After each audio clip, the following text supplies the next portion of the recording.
சலாம் அலைக்கும். எல்லோரும் எப்படி இருக்கீங்க? இன்றைக்கி வந்து என்ன வீடியோ பார்க்க போகிறோன்னா ப்ரீ மீல் ப்ரிப்ரேஷன் தான். இந்த மீலை வந்து ப்ரிப்ரேஷன் பண்ணி வைக்கிறதுனால நம்மளுக்கு என்ன பெனிஃபிட் அப்படின்னு பார்த்தீங்கன்னா, ஃபஸ்ட்டு வந்து டென்ஷன் ஃப்ரீ. நம்ம வந்து முன்னாடியே வந்து ப்ரிப்ரேஷன் பண்ணி வைக்கிறதுனால டென்ஷன் இல்லாமல் நம்ம இருக்கலாம். நம்மளுக்கு வந்து எவ்வளோ நாளும் சமைச்சிடலாம். ஆனால் என்ன சமைக்கணும் அப்படிங்கிறது தான் நம்மளுக்கு ரொம்ப டென்ஷன் ஆகும். அதனால் இது வந்து நம்ம முன்னாடியே ரெடி பண்ணி வைக்கிறதுனால நம்மளுக்கு டென்ஷன் இல்லாமல் இருக்கலாம். அடுத்து என்ன பெனிஃபிட்னு பார்த்தீங்கன்னா, டைம் சேவ் ஆகும். நம்ம முன்னாடியே ரெடி பண்ணி வைக்கிறதுனால காலையில் வந்து நம்ம ஹரிபரியாக வந்து சமைக்கும் போது நம்மளுக்கு வந்து டைம் வந்து சேவ் ஆகும். அடுத்த பெனிஃபிட் வந்து நம்மளுக்கு நியூட்ரிஷன், ப்ரோட்டீன் இது எல்லாமே நம்ம பிளான் பண்ணி ரெடி பண்ணி வைக்கிறோம். அதனால் அதுவும் நம்மளுக்கு வந்து கிடச்சிரும். சரி, இப்போ ஒன்று ஒன்றா நம்ம வந்து என்ன ரெடி பண்ணலாங்கிறத பார்க்கலாம். ஃபஸ்ட்டு ரெசிபி வந்து கருப்பு உருண்டை உளுந்து. இதுக்கு வந்து இது வந்து நான் பசங்களுக்காக ரெடி பண்ணது ஸ்நாக்ஸு. இதுக்கு என்னென்ன பொருள் தேவை அப்படின்னு சொல்லி நம்ம பார்க்கலாம். இதுக்கு வந்து உடச்சக்கடலை, வேர்க்கடலை, பாதாம், முந்திரி, ஏலக்காய் வந்து 2 ஏலக்காய் எடுத்திருக்கேன். இதுக்கு வந்து நீங்கள் மெயினாக வந்து கருப்பு உளுந்து தான் போடணும். அப்போ தான் நம்மளுக்கு வந்து தேவையான சத்து கிடைக்கும். அதனால் கருப்பு உளுந்து எடுத்துக்கோங்க. வெல்லம், அதுக்கப்புறம் வந்து நெய் தேவைப்படும். இது எல்லாமே நம்ம எல்லா பொருளையும் நம்ம எடுத்து வச்சுக்கலாம். இதை எல்லாமே நம்ம வந்து 1 பை 1 வந்து ட்ரை ரோஸ்ட்டு பண்ணி எடுத்துக்க போகிறோம். இது வந்து நீங்கள் வந்து ரெடி பண்ணும் போது உங்களுக்கு நல்லா ரோஸ்ட் பண்ணி நல்லா ரோஸ்ட் ஆயிடுச்சுன்னா உங்களுக்கு வந்து நல்லா கெட்டு போகாமல் இருக்கும். நீங்கள் வந்து இந்த உருண்டை ரெடி பண்ணி வச்சிங்கன்னா நீங்கள் மினிமம் வந்து 1 மந்த் வரைக்கும் இதுக்கு வந்து செல்ஃப் லைஃப் இருக்குது. நீங்கள் வச்சு சாப்பிட்டுக்கலாம். ரூம் டெம்பரேச்சர்லேயே நீங்கள் வச்சுக்கலாம். இதுதான் இதுக்கு தேவையான பொருள் எல்லாமே. இப்போ கடாயில் வந்து வெறும் கடாயில் நீங்கள் ஒவ்வொரு பொருளையும் போட்டு நல்லா ட்ரை ரோஸ்ட் பண்ணி எடுத்துக்கோங்க. பொட்டுக்கடலை போட்டு ட்ரை ரோஸ்ட் பண்ணி எடுத்துக்கிறேன். நீங்கள் ட்ரை ரோஸ்ட் பண்ணும்போது ஈரம் இல்லாத மாதிரி பார்த்துக்கோங்க. அப்போ தான் நம்மளுக்கு வந்து செல்ஃப் லைஃப்னு வந்து ரொம்ப நாள் இருக்கும். நீங்கள் வந்து இதை வந்து ட்ரை ரோஸ்ட் பண்ணும்போது என்ன பண்ணணுன்னா, குறைஞ்ச தீயில் வச்சு தான் நீங்கள் வந்து இதை ரோஸ்ட்டு பண்ணணும், வறுத்து எடுக்கணும். ஏன்னா வந்து நீங்கள் அதிகமான தீ வச்சிட்டிங்கன்னா என்ன ஆகும்னா, ரோஸ்ட்டு டக்குன்னு ஆயிரும். ஆனால் வந்து உள்ளே வந்து உங்களுக்கு அந்தளவுக்கு ரோஸ்ட் ஆகாது, தீ ஆரம்பிச்சிடும். அதனால் வந்து ஸ்லோ ஃப்ளேமில் வச்சு நீங்கள் வந்து நல்லா வந்து இதை வந்து ஒவ்வொன்று பை ஒன்றா வறுத்து எடுத்துக்கோங்க. நான் இப்போ ஏலக்காய், பாதாம், முந்திரி எல்லாமே போட்டு வந்து தனியாக வந்து வறுத்தெடுக்க. ஒவ்வொன்றையும் நீங்கள் தனித்தனியாக போட்டு வறுத்தெடுத்துக்கோங்க. நான் இந்த பாதாம் முந்திரி போடும் போது இதில் வந்து லைட்டாக ஒரு துண்டு வெல்லம் இருந்திருக்கு. நான் அதை கவனிக்கலை. அந்த வெல்லம் விழுந்தோடனே அது இப்போ என்னாச்சு, மெல்ட் ஆகி புகை வர ஆரம்பிச்சிட்டு. நீங்கள் பயந்துடாதீங்க. இப்படி ஒவ்வொரு பொருளையும் வந்து நீங்கள் வந்து தனித்தனியாக ரோஸ்ட் பண்ணும் போது நம்மளுக்கு வந்து அது கெட்டு போகாமல் இருக்கும்.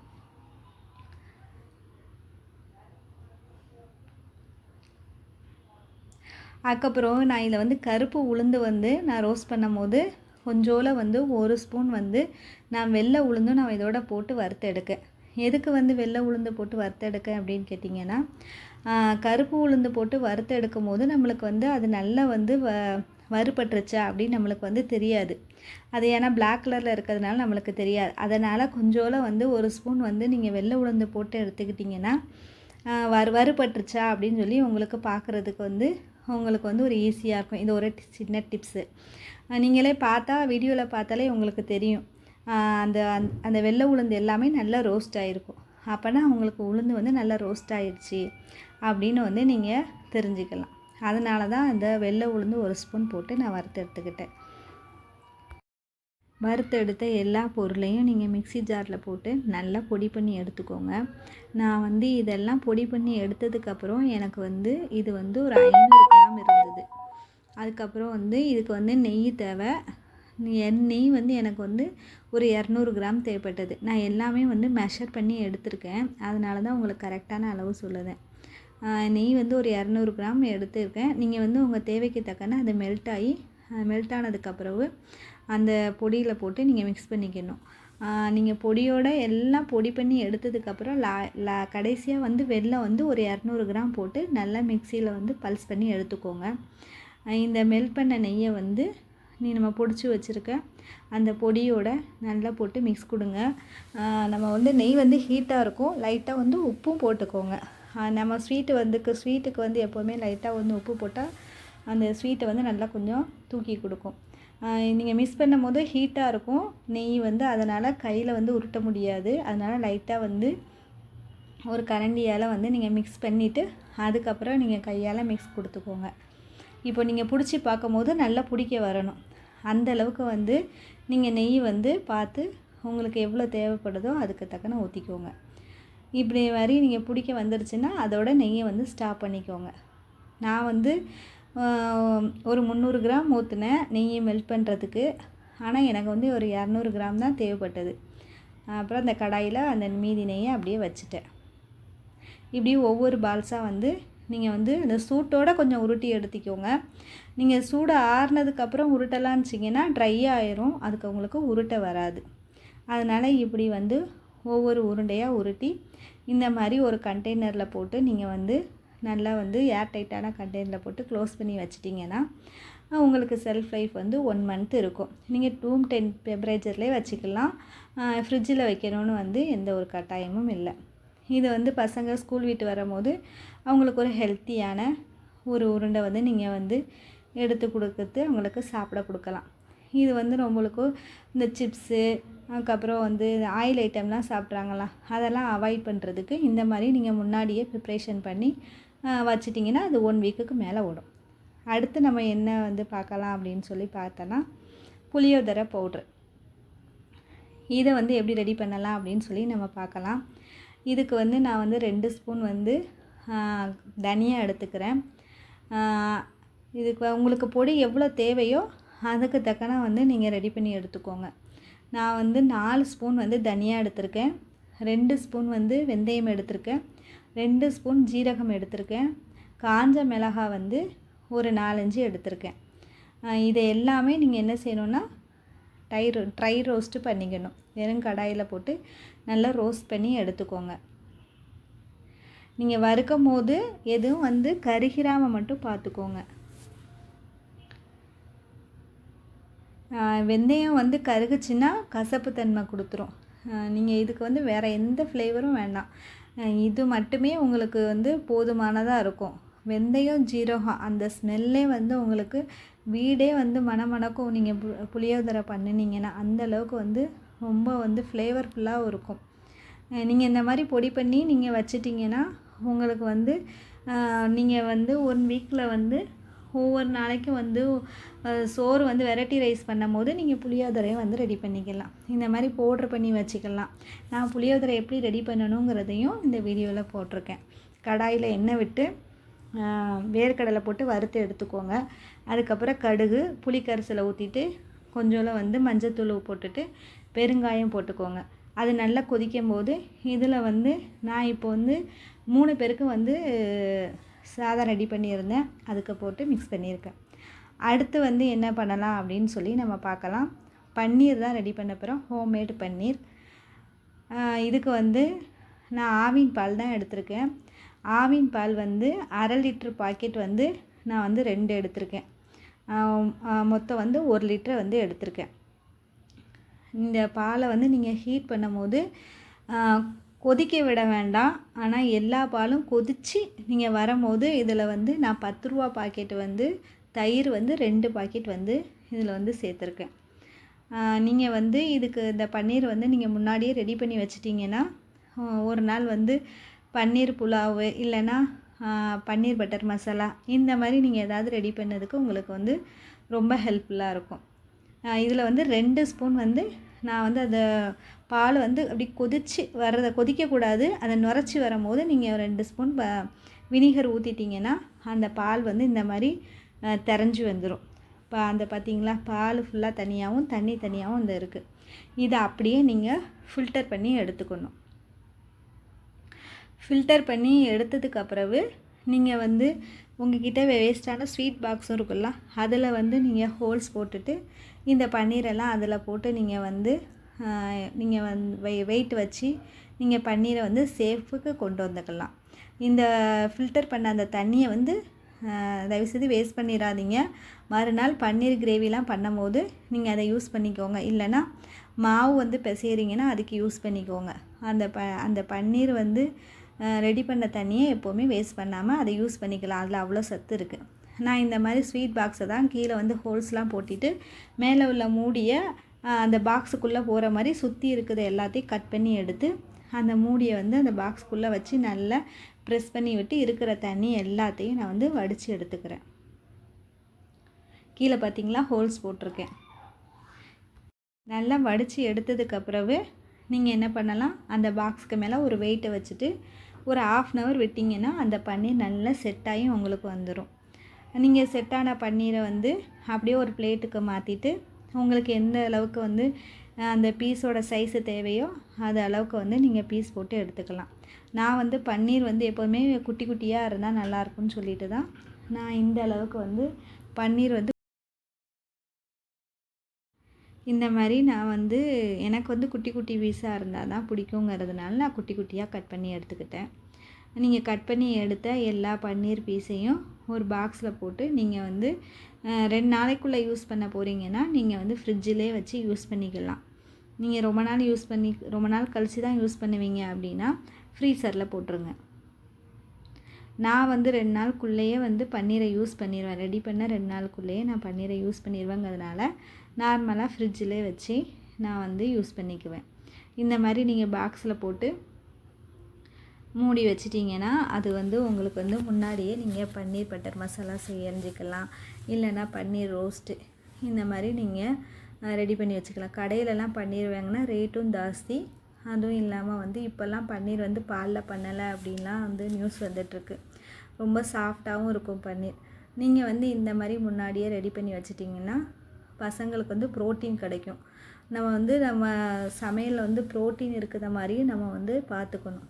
அதனாலேயே வந்து இந்த மாதிரி பன்னீரை நான் எப்போவுமே என் வாரத்துக்கு நான் வந்து ரெடி பண்ணி வச்சுக்குவேன். இந்த பன்னீரோட வெயிட்டு போட்டு காமிக்கிறேன் பாருங்கள். எனக்கு வந்து பாக்ஸோட வெயிட்டு போக எனக்கு வந்து 160 வந்து பன்னீர் வந்து கிடச்சிது. இப்போ அடுத்த வந்து மெயின் பிளான் என்னென்னு அப்படின்னு நம்ம பார்க்கலாம். இப்போ வந்து ப்ரோட்டீன் ரிச்சு அடை தான் நம்ம பார்க்க போகிறோம். ஒவ்வொரு நாளும் ப்ரோட்டீன் இருக்கிற மாதிரி வந்து நம்மளுடைய சமையலை பார்த்துக்கிறது ரொம்ப பெஸ்ட்டு. இதனால் நான் முன்னாடியே வந்து என்ன பண்ணுறேன்னா முதல் நாள் நைட்டே வந்து இந்த மாதிரி நான் அடைக்கு தேவையான அரிசியெல்லாம் வந்து நான் அளந்து சோக் பண்ணி வச்சுக்கிறேன். இதுக்கு வந்து நான் வந்து நான் காஞ்சல அதில் வந்து ஒரு கப்பு வந்து அரிசி போட்டுக்கிறேன். இது வந்து என் பொண்ணு வந்து இதை வந்து நான் போடணும்னு ஆசைப்பட்டாங்க. அதனால் அவங்க தான் இது பண்ணிகிட்ருக்காங்க. அதனால் அவங்களோட கைக்கு வந்து நான் 2 கைப்பிடி அளவு வந்து துவரம்பருப்பு, உளுந்தம்பருப்பு, அப்புறம் வந்து கடலைப்பருப்பு இதெல்லாம் போட்டிருக்கேன். நீங்கள் வந்து உங்களோட கைக்கு போகிறீங்கன்னா ஒவ்வொரு கைப்பிடி அளவு போட்டால் போதும். இதில் ஃபுல்லாமே உங்களுக்கு ப்ரோட்டீன் தான் இருக்குது. ஃபுல்லாமே பருப்பு வகைகள் தான். உளுந்தம்பருப்பு, கடலைப்பருப்பு, சிறுபருப்பு, அப்புறம் துவரம்பருப்பு, இது என்னென்னலாம் பருப்பு இருக்கோ அதெல்லாம் நீங்கள் போட்டுக்கலாம். போட்டு நீங்கள் இந்த மாதிரி காஞ்ச மிளகாவையும் போட்டு நைட்டு ஃபுல்லாக ஊற வச்சுட்டு காலையில் நீங்கள் அரைச்சி எடுத்துக்கோங்க. நான் எப்படி அடை பண்ணுறேன் அப்படிங்கிறதையும் நான் உங்களுக்கு வீடியோவில் காமிச்சிருக்கேன். வெறும் கடாயில் வந்து நான் எல்லாத்தையும் அரைச்சி எடுத்து அந்த மாவு வச்சுருக்கேன். இதில் வந்து அதோட கொஞ்சோல 1 ஸ்பூன் ஜீரகமும் போட்டு அந்த மாவில் அரைச்சி எடுத்து வச்சுக்கோங்க. கடாயில் எண்ணெய் விட்டுட்டு கடுகு, வெங்காயம், கருவேப்பிலை இதெல்லாம் நீங்கள் போட்டு நல்லா தாளித்து எடுத்துக்கோங்க. இதில் நீங்கள் குட்டி குட்டியாக தேங்காய் வந்து கூட கட் பண்ணி நீங்கள் போட்டுக்கலாம். நீங்கள் தேங்காவை வந்து கட் பண்ணி போட்டிங்கன்னா உங்களுக்கு வந்து அந்த அடையோடு சாப்பிடாதுக்கும் போது அது வந்து நல்ல டேஸ்ட்டு நல்லாயிருக்கும். நான் வந்து இப்போ தேங்காய் போடலை. நீங்கள் வந்து உங்கள்கிட்ட தேங்காய் இருந்துச்சுன்னா அதையும் நீங்கள் போட்டு இந்த வெங்காயத்தோடு வதக்கி நீங்கள் போட்டுக்கலாம். இப்படி எல்லாத்தையும் வதக்குனதை வந்து நீங்கள் இந்த மாவோட கொட்டிட்டு கொஞ்சோல மஞ்சத்தூள் அதையும் போட்டு அந்த மாவில் மிக்ஸ் பண்ணிக்கோங்க. பெருங்காயத்தூள் போட்டுக்கோங்க. ஏன்னா நம்ம எல்லாமே போட்டிருக்கிறது பருப்பு தான். அதனால் நீங்கள் அதில் வந்து கொஞ்சோல கேஸ் வந்து ஃபார்ம் ஆகாமல் இருக்கிறதுக்காண்டி கொஞ்சோல வந்து பெருங்காயத்தூளும் போட்டுக்கோங்க. இது எல்லாமே போட்டு நல்லா மிக்ஸ் பண்ணிவிட்டு தோசை தவாவில் வந்து இந்த மாதிரி வந்து அடை மாதிரி ஊற்றி எடுத்துக்கலாம். அடைன்னு சொல்லிவிட்டு என்னடா இவங்க தோசை மாதிரி இவ்வளோ மெல்லிசாக ஊற்றுறீங்க அப்படின்னு நீங்கள் பார்க்கலாம். அடைனா கொஞ்சம் திக்காக இருக்கும். திக்காக கொடுத்தா தான் இந்த பசங்க சாப்பிட மாட்டாங்களே. நம்ம நல்லதுன்னு சொல்லி பண்ணி கொடுப்போம். ஆனால் அவங்க நல்லதுனாலே அப்படி தெறிக்க ஓடுறாங்க பிள்ளைங்க. அதனால் இவங்களுக்கு வந்து நெய் ரோஸ்ட்டு மாதிரி நல்லா மொறுன்னு போட்டு கொடுக்கணும். அதனால் கொஞ்சம் நான் வந்து அடை மாதிரி திக்காக இல்லாமல் தோசை மாதிரி நல்லா தின்னாக போட்டு கொடுத்துருக்கேன். இது வந்து நல்லா மொறு மொறுன்னு சாப்பிட்றதுக்கு அவ்வளோ ஒரு டேஸ்ட்டாக இருக்கும். இது கூட காம்பினேஷன் வந்து தேங்காய் சட்னி தாங்க பெஸ்ட்டாக இருக்கும். வேறு எதுவுமே நீங்கள் எடுத்துக்காதீங்க. அடைக்கு வந்து தேங்காய் சட்னி வந்து ரொம்ப நல்லாயிருக்கும். இந்த மாதிரி மொறு மொறுன்னு நீங்கள் வந்து இந்த ப்ரோட்டீன் ரிச்சான அடையை வந்து ரெடி பண்ணி நீங்கள் பசங்களுக்கு கொடுக்கலாம்.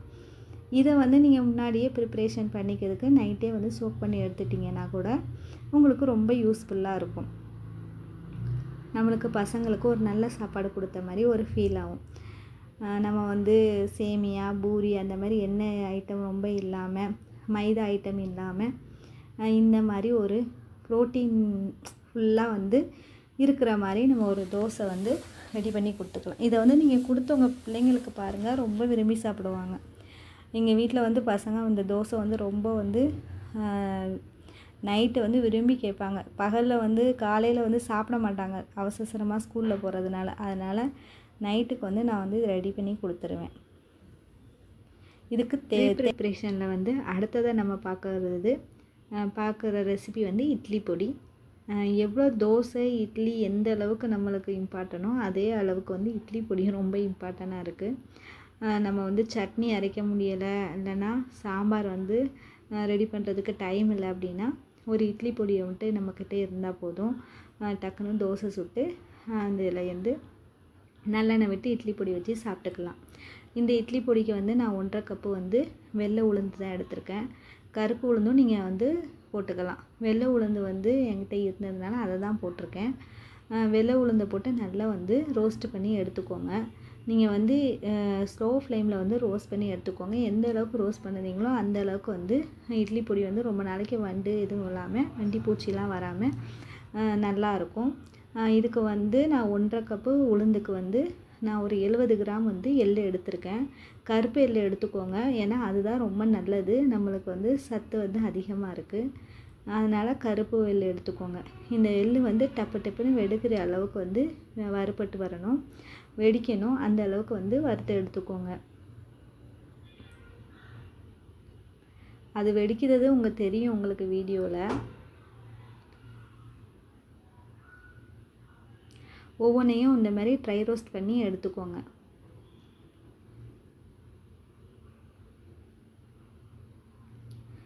இதுக்கு வந்து நீங்கள் இட்லி பொடிக்கு வந்து ரொம்ப மணமாக இருக்கிறதுக்கு வந்து பூண்டு வந்து நான் சேர்த்துருக்கேன்.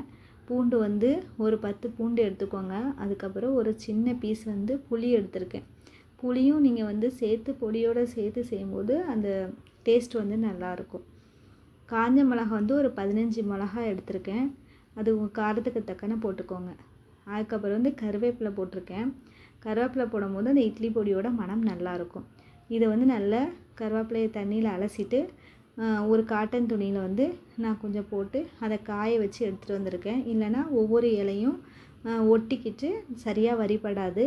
அதனால் நீங்கள் வந்து காட்டன் துணியில் போட்டு அதை வந்து நல்லா வந்து ஈரம் இல்லாமல் எடுத்துகிட்டு வந்து நீங்கள் வந்து நல்லா வறுத்து எடுத்துக்கோங்க. இப்படி எல்லாம் வறுத்து எடுத்த எல்லா இதையுமே வந்து நம்ம வந்து ஒரு மிக்ஸி ஜாருக்கு மாற்றிட்டு நீங்கள் நல்லா வந்து பொடி பண்ணிக்கோங்க. நான் இப்போ வந்து கேஸை ஆஃப் பண்ணிட்டேன். ஆஃப் பண்ணதுக்கு அப்புறம் தான் நான் வந்து பெருங்காயத்தூள் போடுறேன். நீங்கள் முன்னாடியே பெருங்காயத்தூள் போட்டுட்டிங்கன்னா அது வந்து கருகிரும். அந்த ஹீட்லேயே உங்களுக்கு அந்த பெருங்காயத்தூள் வந்து வறுபட்டுரும். உங்கள்கிட்ட கட்டி பெருங்காயம் இருந்துச்சுன்னா அதையும் போட்டுக்கோங்க. முன்னாடி மாதிரி கட்டி பெருங்காயம் வந்து யாரும் இப்போ யூஸ் பண்ணுறது இல்லைன்னு நினைக்கிறேன். ஆனால் நீங்கள் வந்து பெருங்காயத்தூளை விட அந்த கட்டி பெருங்காயம் தான் டேஸ்ட்டும் நல்லாயிருக்கும், ஆரோக்கியமும் கூட. இது வந்து அவ்வளோவா ஸ்மெல்லு வரவே மாட்டுக்கு. நான் எக்ஸ்பீரியன்ஸ் பண்ணதுலேருந்து எனக்கு வந்து பெருங்காயத்தூளை விட எனக்கு கட்டி பெருங்காயம் தான் ரொம்ப நல்லா இருக்குது. என்ன அவசரத்துக்கு உங்களுக்கு வந்து பிச்சு போட கொஞ்சம் கஷ்டமாக இருக்கும், ஆனால் அதுதான் டேஸ்ட்டு வந்து நல்லாயிருக்கு. இந்த கட்டி பெருங்காயம் தான். நீங்கள் என்ன ஃபீல் பண்ணியிருக்கீங்க அப்படின்னு சொல்லி கமெண்ட் பண்ணுங்கள். நான் எல்லாத்தையுமே மிக்ஸி ஜாரில் மாற்றிட்டு இந்த மாதிரி பொடி பண்ணி எடுத்துகிட்டு வந்துட்டேன். நீங்கள் இந்த மாதிரி ஏர்டெல் கண்டரில் பாஸ் போட்டு நீங்கள் ஸ்டோர் பண்ணி வச்சுக்கோங்க. நான் இந்த மாதிரி நிறைய ப்ரிப்ரேஷன் ஐடியா வச்சுருக்கேன். ஸ்ப்ரிங் ரோல் ரெசிபி, அதுக்கப்புறம் வந்து ஹெல்த்து ட்ரிங்க்ஸ் பவுட்ரு இந்த மாதிரி நிறைய வந்து நான் வந்து ப்ரிப்ரேஷன் ஐடியா வச்சுருக்கேன்.